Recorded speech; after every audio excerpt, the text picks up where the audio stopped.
entra inflamación. ¿Qué enfermedad no cursa con inflamación? Entonces estamos obligados a saber mínimamente las citocinas antiinflamatorias y las otras inflamatorias. Además de saber qué es la inflamación, ¿sí?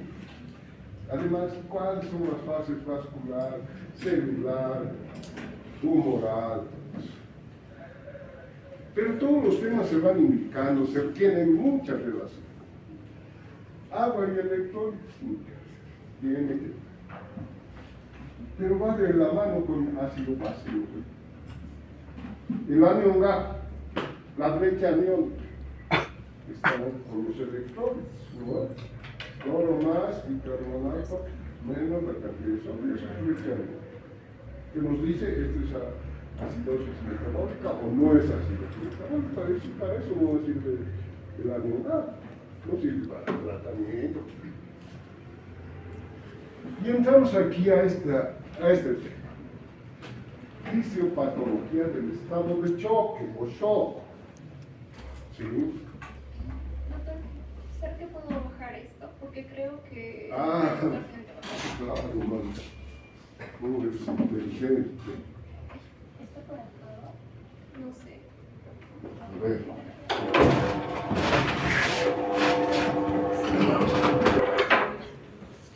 Debe es shock.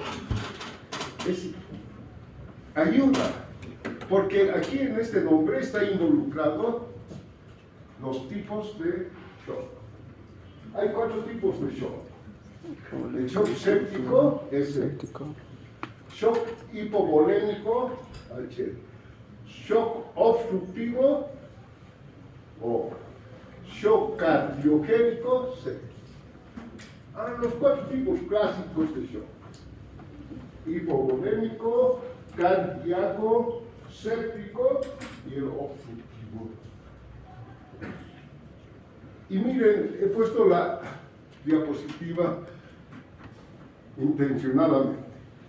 Es un estado de un paciente grave, de un paciente crítico. Entonces el shock es importante porque puede llevarnos a este estado a un paciente. Y si nos lleva a este estado, a un estado crítico, tiene que estar en una unidad de terapia intensiva. ¿Por qué? Porque va a necesitar en algún momento ventilador, apoyo ventilatorio. Y tenemos que saber qué momento lo vamos a intubar al paciente. ¿Sí? Tenemos que tener un registro de su electrocardiograma, de su saturación. Tenemos que usar bombas de infusión, catéteres en todo lado, porque es un paciente grave. Y de los estados de shock graves, el más grave es el shock distributivo. Como su nombre dice, distributiva, hay mala distribución de la molécula. ¿Cuál es el? Es el shock séptico. El más grave, como ya hemos visto, ¿no ve? En SIRS, sepsis y shock séptico, y hemos visto la falla multiorgánica. Hemos visto que la inflamación, cuando no está producida por gérmenes, por bacterias, virus, hongos, cuando no está producida por eso, es inflamación. Que se va a volver, si entra una bacteria, un virus, un hongo, se va a volver. Muy bien. Y nos han dicho que para establecer SIRS, ¿qué tenemos que ver? La temperatura mayor a 39 o menor a 36. El número de leucocitos mayor a 12.000 o menor a 6.000 o a 4.000. La frecuencia respiratoria. 5 parámetros. Si a eso se agrega shock, si a eso se agrega hipotensión, si la presión arterial media está por debajo de 65, ya decimos esto es shock, ese es sepsis grave. Y se vuelve shock séptico cuando le hemos dado líquidos y la presión no sube. O peor todavía es shock irreversible cuando le damos corticoide y no logramos subir la presión. Entonces el shock séptico es el más grave de los estados de shock. El hipovolémico no. El hipovolémico pierde sangre. ¿Por qué? Porque se pierde una hemorragia, un traumatismo, se repone sangre lo más rápido posible y se va a ver. El shock cardiogénico es un paciente que generalmente el 90% es un dolor en el precordio, ¿no? Lo vuelve pálido, sudoroso, porque predominan los signos adrenérgicos. Sí, que los puede matar, sí, el cardíaco, un paro cardíaco. Entonces, aquí he puesto fisiología del estado de shock y entre paréntesis, guías. Cada 2 años hay reuniones de las sociedades europeas, las sociedades norteamericanas de terapia intensiva y de cardiología que hacen los consensos. Una reunión de consenso del shock cardiogénico, por ejemplo. Entonces ahí analizan qué medicamentos son buenos, cuáles ya no se deben utilizar, toda Y en el estudio de la sepsis, del SIRS, de la sepsis, del shock séptico, la falla multiorgánica, la última guía es del 2020. Reunión de terapia intensiva americana con la europea han consensuado, han dicho esto sí es una regla que tienen que cumplir en todos los shocks, pero estrictamente en el shock séptico. ¿Sí? Ya. Entonces, la próxima. Ve, este es el último de una revista. Guías, ¿no? No me lo pasé. Del 2020. En un grupo que han dicho que se titula Al día con las guías de sepsis. Sobre vivencia en la sepsis. Guías internacionales del manejo de la sepsis y shock séptico. Eso les voy a presentar también para que estemos actualizados en lo último. Esta del 21, seguramente este año o el próximo va a haber la otra reunión de consenso para analizar cómo nos fue con las guías que ellos nos dan. La próxima. Entonces empezamos, muchachos. El shock. ¿Cómo vamos a definir el estado? El estado de shock o choque es un trastorno hemodinámico o un trastorno circulatorio. Está involucrada la circulación de la sangre. ¿Lo ven? ¿Y qué implica la circulación de la sangre? El corazón como bomba y las arterias y venas como tubos transportadores. ¿No ven? Eso que nos han enseñado en la anatomía y en otras materias, la circulación mayor y la circulación menor. Que eso tienen que aprenderse de memoria, de dónde sale la aorta, dónde termina, cuál es la microvasculatura, qué es el retorno venoso, la cavidad derecha, aurícula, ventrículo, ¿sí? Que va con la arteria pulmonar que da los capilares pulmonares, bueno, van al lado arterial para desembocar otra vez en la aurícula. ¿Lo ven? Pero de pronto se cuestiona, dice, pero ¿por qué se llama arteria pulmonar si tiene sangre venosa? Entonces hemos dicho, no, pues toda estructura vascular que salga del corazón se va a llamar arteria. Toda estructura vascular que llegue al corazón se va a llamar vena. No importa el color, no importa la composición. Por eso la arteria pulmonar, que lleva sangre venosa, se llama arteria porque sale del corazón. ¿No ven? Ya. Entonces, esa circulación que depende, pues, de la bomba del corazón, del ventrículo izquierdo, depende de la microvasculatura periférica, esos van a ser importantes. Por eso decimos, el shock es un trastorno hemodinámico, o mejor, circulatorio. ¿Sí? La circulación, la volemia se va a alterar. Caracterizado por qué? Hipoperfusión tisular generalizada más hipoxia celular. Es el shock. Hipoperfusión e hipoxia. Máximo, si no hay una buena volemia, si no hay una buena cantidad de sangre que le llegue a la célula, eso se llama hipoperfusión. Si hay disminución de la volemia, va a disminuir el oxígeno. Eso se va a llamar hipoxia. Entonces, en un trastorno circulatorio, lo que pasa es que hay hipoperfusión. No se perfunden los tejidos. ¿Y cómo se perfunden los tejidos? A través de la presión arterial. Pero no solo la sistólica y la diastólica, sino de la presión arterial, presión arterial media. La presión arterial media es importante, muchachos. Otros dicen, ¿sí? O sea, que quede claro, que quede ya establecido que es hipoperfusión a nivel de la microvasculatura en forma global que está determinando hipoxia celular.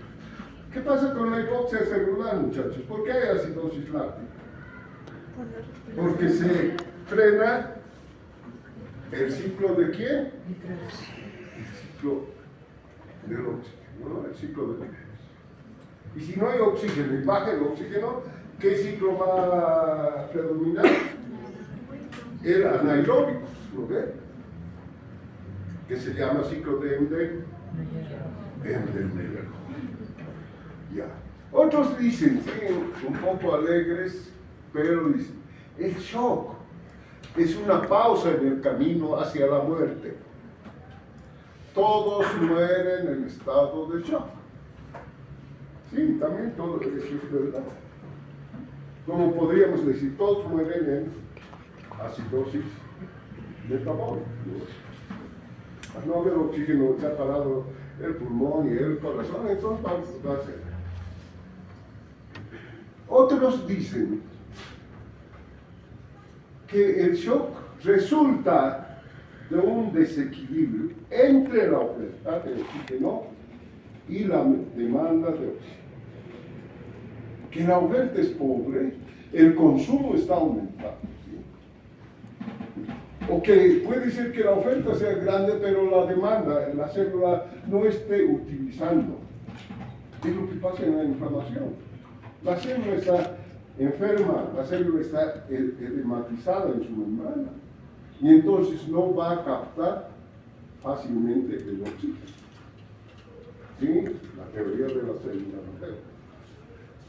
Pero a mí lo que más me gusta es esto: hipoperfusión e hipoxia celular. O sea, la lesión está en la bomba y está en la microvasculatura. La próxima. Entonces, ahí está con audio. Bueno, entonces, este problema circulatorio o la mecánica circulatoria está en relación al gasto cardíaco. El gasto cardíaco. ¿Y cómo nos han dicho que de qué resulta el gasto cardíaco? De esto, de la frecuencia cardíaca por el volumen sistólico del ventrículo izquierdo. ¿Eso qué quiere decir? Que el volumen sistólico En cada contracción va a eliminar aproximadamente, por promedio, 70 ml en cada ciclo. Y si la frecuencia promedio es 70, ¿cuánto será el gasto cardíaco? 4.900. 7 por 7, 49, 4 litros, 900. ¿Sí? Que esta cantidad va a variar de acuerdo a la frecuencia y al volumen sistólico. Eso es importante. Ese es el determinante del flujo sanguíneo, frecuencia cardíaca sobre volumen sistólico. Este gasto cardíaco, muchachos, tiene ahora 3 factores que le dan su efectividad.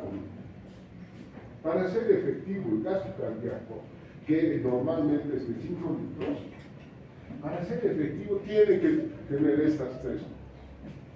La precarga. ¿Qué es la precarga, muchachos? Es la volemia, es la cantidad de sangre que existe en este circuito circulatorio mayor y menor, todo eso. Tiene que haber 5 litros, porque cuando haya hipovolemia, haya 3 litros, porque ha sangrado, ¿sí? ¿Cuánto va a cambiar? Ese gasto cardíaco va a ser. La precarga, es decir, la volemia, los 5 litros tienen que haber. Retorno venoso. Aquí sale la sangre en la aorta, llega a los tejidos, a su microvasculatura. Cada tejido tiene su microvasculatura, ¿no ve? Entonces, llega a su microvasculatura y todo otra vez se vuelve a unir, toda esa sangre, en el lado arterial y luego en el lado venoso llega hasta la vena cava inferior, ¿lo ve? Vena cava inferior y desemboca en la aurícula derecha. De la circulación de arriba, del cuello, la cabeza, viene la vena cava. Esto, de la volemia, del retorno venoso, que vuelva la sangre, ¿sí? Que no se estanque, que no se quede en la microvasculatura, que este sistema esté bien con su vasoconstricción y vasodilatación, va a ser importante, ¿sí? Y aquí algo, PDF, presión diastólica final. ¿Qué es la presión diastólica final? Es la presión diastólica de la aurícula derecha. Para que los 5 litros que regresen a la aurícula derecha llenen esta aurícula tiene que distenderse, ¿sí? Y llegar a una presión diastólica final que permita llenarse con sangre. ¿No ven? Después el músculo se estira hasta cierto límite y luego se contrae. ¿Sí? Por eso hay juegos de presiones. La presión en la aurícula derecha en diástole es 0 y en sístole es 5. Y en centímetros de agua es 8 a 12. Bueno, pero entonces estos son los factores. ¿Qué les puedo preguntar en un examen? ¿De qué depende o cuáles son los componentes de la precarga? La volemia, la cantidad de sangre, el retorno venoso, ¿sí? Que la sangre que va de los miembros inferiores no tenga varices, que tenga buenas válvulas, ¿no ve? Que suban la sangre, que la sangre que sale del hígado por las suprahepáticas para llegar a la cava inferior estén permeables bien, ¿sí? Entonces el retorno venoso sea adecuado, que no haya obstáculos en la aurícula derecha, que tiene que tener una presión al final de su diástole, una presión buena para recibir la volemia y luego pasar. La bomba cardíaca que está representada en el organismo por el ventrículo Izquierda. izquierdo. Este ventrículo izquierdo se va a lanzar el volumen sistólico de sangre a través de uno de sus tropismos, ¿no ves? El corazón tiene 4 tropismos, ¿no? Tiene el inotropismo, el varmotropismo, el bromotropismo, el cronotropismo, ¿no ves? Uno de esos, el inotropismo, que es la fuerza de contracción del ventrículo izquierdo, esa fuerza tiene que eliminar esos 70, 80 ml de sangre en cada sístole. Botar. Después se va a relajar y se va a cerrar la válvula aórtica, se va a abrir la válvula mitral y va a entrar otra vez sangre. Cuando aumenta la sangre en el ventrículo izquierdo, aumenta la presión y va a abrir a la válvula aórtica otra vez para que la sangre vaya hasta las diferentes estructuras que se llaman microvasculares.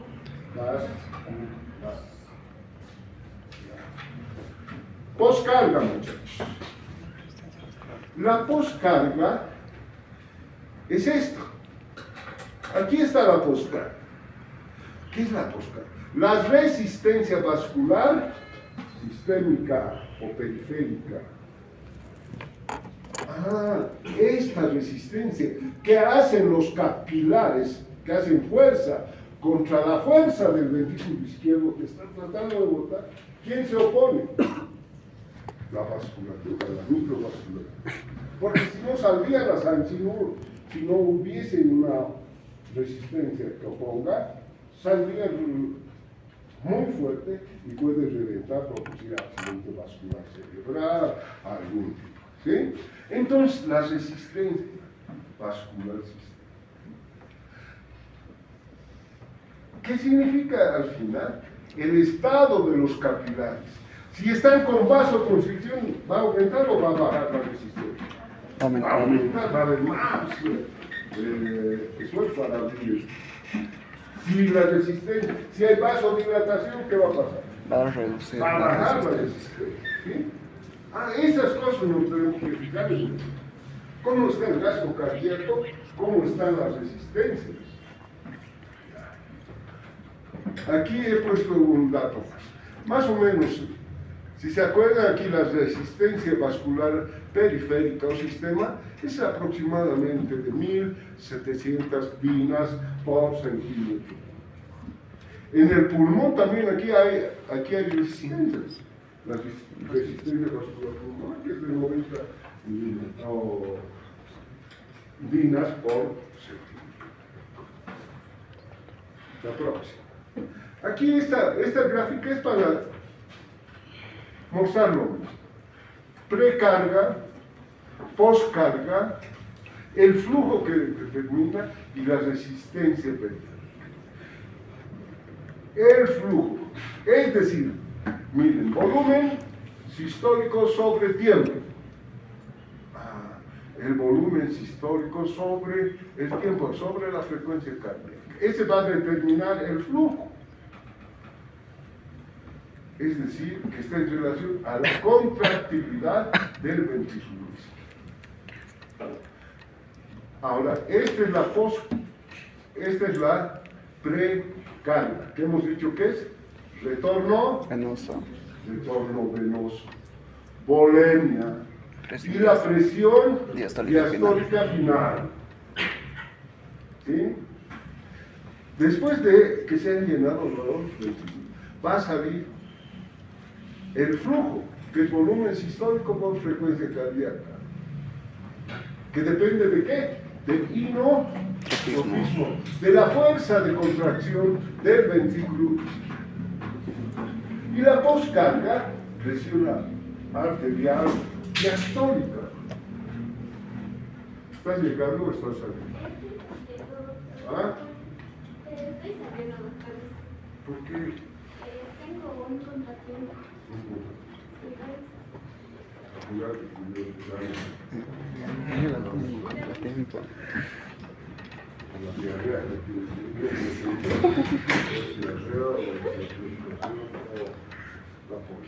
Entonces, miren, la contractilidad es el monotropismo. El flujo determinado por el volumen sistólico por la frecuencia cardíaca. La precarga, el retorno venoso por la volemia, la presión diastólica. La poscarga, aquí dice presión arterial diastólica. La presión arterial tiene dos valores, ¿no ve? Presión sistólica y presión diastólica. La presión sistólica, ¿qué indica? Fuerza de contracción del ventrículo. Cuanto más fuerza haya el ventrículo, más alta va a ser la presión sistólica. La presión diastólica no es la relajación del cuerpo, es el estado de dilatación o contracción de la microvasculatura. Y eso es igual a la presión diastólica. La próxima. El inotropismo o la fuerza de contracción, ¿sí? Que tiene más. Tendríamos que entrar a una clase de fisiología cardíaca, ¿no ve? Donde es importante saber el complejo actina-miosina, que son las proteínas contráctiles del corazón, que para contraerse esto tiene que unirse, pero ¿qué necesitamos? Calcio. Calcio, que entra el retículo sarcoplásmico del músculo liso y entonces se unifica con calcio. Entonces depende de nuestro calcio, depende de esta estructura, para que haya un buen inotropismo. ¿Y qué significa en la práctica el inotropismo? Que no haya extra sístoles, es decir, que no haya arritmia cardíaca, ¿sí? Porque eso va a bajar la fuerza de contracción del ventrículo, por tanto el gasto cardíaco va a ser bajo, por tanto se va a producir hipoperfusión e hipoxia cerebral. La próxima. Esta estructura, la microvasculatura, tenemos que saber. ¿Bien? Aquí le podríamos agregar incluso el grupo K, ¿no? Que es el protector del endotelio. Pero miren, la microcirculación de esta forma. Viene la aorta, digamos, finalmente con una arteriola terminal. La arteriola terminal, aquí está en oscuro, ¿sí? Que significa que tiene todavía tejido muscular. Y ustedes saben que el tejido muscular en los vasos tiene 3 capas o 2 en las laterales, ¿sí? Una capa oblicua longitudinal, circular. Entonces aquí llega todavía con 2 capas la arteriola terminal, el músculo. Esta arteriola terminal se continúa con otra estructura que se llama metaarteriola. La metaarteriola pierde el tejido muscular. Y solo hay una capa, una hilera de células musculares en la metaarteria. ¿Cuál es la importancia de tener tejido muscular escaso o todavía casi normal?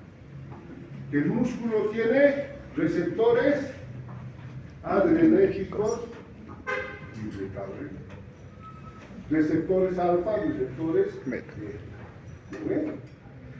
Responsables, ¿quién les estimula? Sistema La simpático. adrenalina, la noradrenalina. Y al otro lado, el sistema parasimpático a través de la liberación de acetilcolina. Ah, entonces, estos todavía tienen y responden a la liberación de adrenalina. Hasta aquí. Pero aquí, y este tejido muscular no desaparece espontáneamente. Se enrolla aquí, se enrolla aquí, se enrolla aquí, formando una estructura que se llama esfínter precapilar. ¿Por qué es precapilar si está después de los capilares? Ah, porque aquí hay una estructura especial. Entonces, estos son los esfínteres precapilares. Arteriola terminal, metaarteriola, esfínteres precapilares. Que todavía responden a estímulos, ¿sí? Adrenérgicos y no adrenérgicos. ¿Para qué hay esto? Para que la sangre que viene, cuando la célula que está aquí está en reposo, no necesita mucha sangre, no necesita mucho oxígeno, entonces cierran los esfínteres y pasan por algunos lechos. Pero cuando ya se hace ejercicio, cuando aumenta el metabolismo, entonces abren esto para que la sangre pase por. Pero si están cerrados estos, algunos de estos están cerrados, ¿qué pasa con la sangre que sigue viniendo en la misma cantidad? Va a pasar por una estructura especial que se llama shunt o comunicación arterio-venosa. Cuando no utilice la segunda avenida sangre, con su oxígeno se va a pasar a la vena y se vuelve. Pero cuando necesita, todos se van a abrir y van. Ahora, aquí tenemos el capilar verdadero.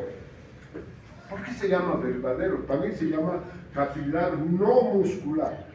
O sea, ya no tiene tejido muscular estrecho. Solo tiene endotelio y membrana basal. Es aquí, en este capilar verdadero de la microcirculación, donde se produce el verdadero intercambio de oxígeno. Aquí, la próxima, aquí se nos ha dibujado un esbozo de célula.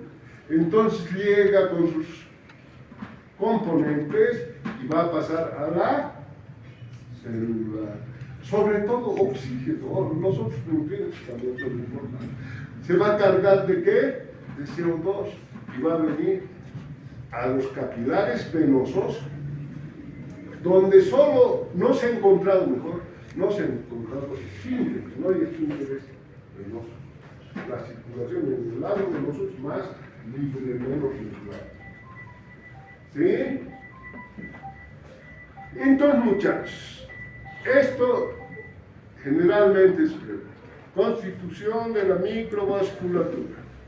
¿Cuántos elementos? Arteriola, terminal, metaarteriola, esfínter precapilar, capilar verdadero o no muscular, y el lado venoso, sin olvidar el shunt o la comunicación arterial. ¿Qué órgano tiene muchos bypasses, muchas comunicaciones arteriales?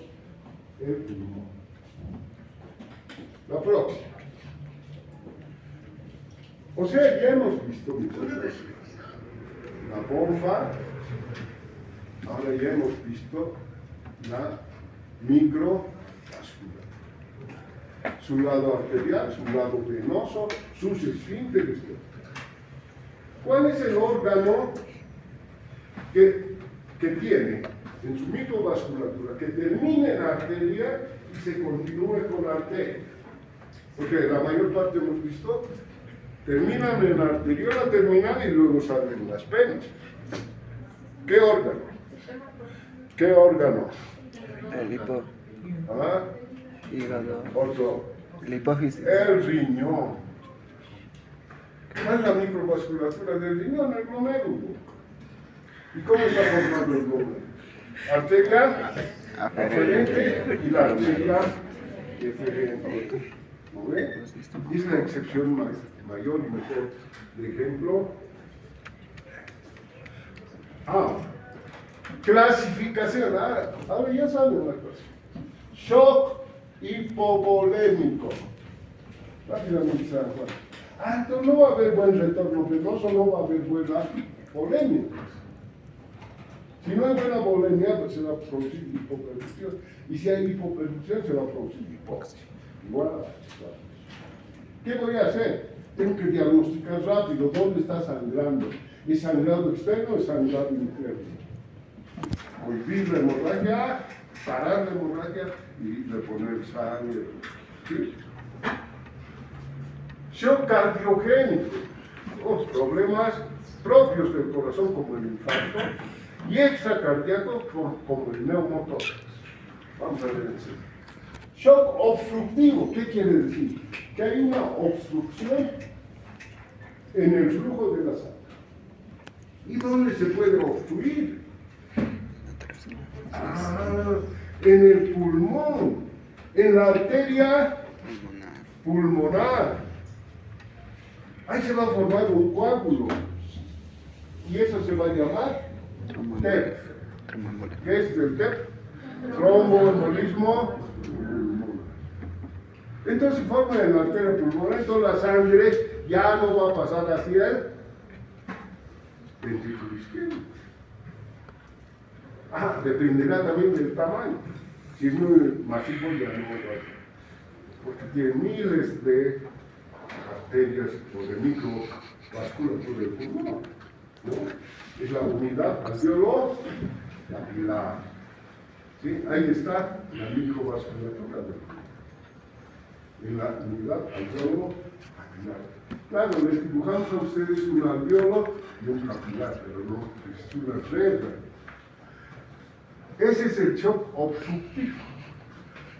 Y el shock distributivo, el más grave. El más frecuente es este. El hipovolémico. Ese es el más frecuente. Pero el más grave es el shock séptico. Aquel que va a producir, que se produce por infecciones, bacterias, o problemas no infecciosos como la pancreatitis, las quemaduras, los politraumatizados. ¿Sí? Pero que eso van a llevar a un 40% de mortalidad, digo. La próxima. Acabaremos, Carlos, pues dicen, y hasta las 6 ya nos vamos. Nos vamos a las 6 en punto. Terminamos la próxima, pero no importa. Ahí está el shock hipovolémico, más gráfica no puede. Pero más borroso tampoco. Entonces, este es un negrito de un niño, changuito, ¿lo ve? ¿Qué signos tiene? Claro, pero los ojos hundidos, Hundimiento de globo ocular. ojos hundidos, mira, medio muerto, no está despierto, ¿no? Tendrá una escala de Glasgow de unos 10. Aquí parece ser una hemorragia, ¿no? En un brazo está sus pelos. Entonces dicen, shock hipovolémico, hemorragias como causa, que pueden ser internas o externas. Un traumatismo en el abdomen puede reventar o puede lesionar el hígado. ¿Qué más se lesiona si el golpe está a este otro lado? Cuando hay un golpe en el abdomen por los choques, todo, rápidamente tienen que pensar, primeramente, que no hay hemorragia interna por lesión del hígado o del vaso. ¿Sí? Ya. Luego, otras causas. La deshidratación, sobre todo en estos niños. Ya hemos visto en agua y electrolitos. ¿Quién se deshidrata más, el adulto o el niño? ¿No? ¿Cuánto de agua tiene el niño? Por lo menos un 70-80%. Entonces, por vómitos, por diarrea, pierde rápidamente su bolete, se deshidrata. ¿Sí? En enfermedad donde se produce vómitos, diarrea, así como el cólera, u otro tipo de infecciones bacterianas como la fiebre tipo de A, van a conducir a deshidratación. Otra de las causas, el secuestro de líquidos en el tercer espacio. ¿Dónde está el tercer espacio? El saco pericárdico, peritoneo. En el abdomen, en el peritoneo, ¿no? Las peritonitis. Aquí se puede juntar unos 5 o 6 litros. En la pancreatitis. 6 litros puede filtrarse en el agua de hemorragias, secuestro en el tercer espacio, ¿sí? Las inflamaciones del peritoneo. En el pulmón también, las pleuritis producen líquido y se va a llamar exudado o trasudado. Exudado sin importante, ¿no? La próxima, shock hipovolémico. Las causas de shock cardiogénico, las más importantes. Aquí está. El infarto agudo de miocardio. Ese es el más grave, el que da más trastornos en el corazón, el infarto de miocardio. ¿Y qué es el infarto? Es isquemia de los miocitos con shock cardíaco. Este va a tener muchas manifestaciones, a veces es agudo, pero lleva tiempo, porque se va a formar, por la causa etiológica va a ser la